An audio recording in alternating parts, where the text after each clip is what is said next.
With that hard-to-take news that the two of them must not be the most important people in each other's lives to survive, the Hendersons asked for a few moments alone, and even away from each other, across the room so that perhaps they were not tempted to ignite their passions again, but there wasn't much motivation to do that at that time anyway.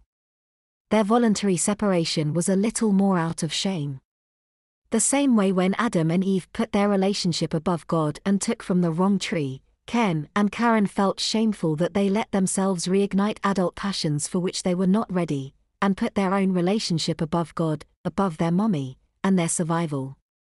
To add insult, both of them had known deep inside that it was wrong from day one. They knew it could jeopardize their bond with the person in which they are supposed to bond. They were just thinking that everything would be okay in the end. You know she means well. And you know that I agree with her, said Emily after she put Ken down and stood back. Both of them nodded. Then you should know that it is up to you to put grown-up things away until later, responded Emily to their nods. Both of them nodded again. Maribel and Emily finished packing when her mom arrived just on time. After the exchange of hugs and kisses between the bigger people, both Ken and Karen thanked Maribel for their help. Only Karen could muster the courage to say, Maribel, causing her to pause, thank you for being upfront and honest.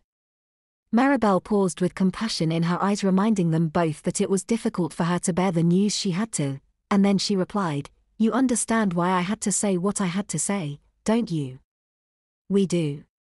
You had the best of intentions. Stubborn old mules like both of us need a steak rather than a carrot sometimes. Thank you for being brave enough to show tough love, said Ken. Maribel paused, and then put on a slight smile in an innocent attempt to get them back into a good mood, and said, you are quite welcome, and you are not stubborn old mules.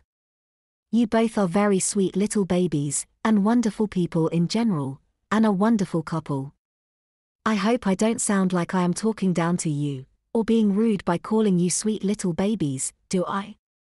Complimenting them always brought them into good moods from Maribel, no matter what. No, you are not. I could never think of you as being rude to us, responded Karen CCVS. With that, Maribel bent to both of them to say a final goodbye to each of them, followed by rolling her luggage down the sidewalk with the help of her mom. Ms. T and the two babies watched them both get into Ms. Valdez's car. Mommy, beckoned Ken when the car drove away. Yes, my love.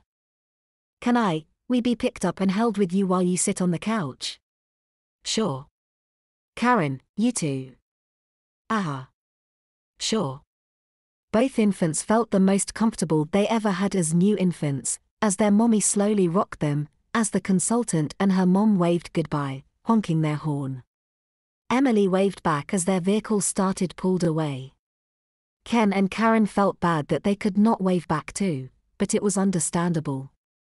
The red Mercedes was now out of sight and the consultancy session was complete.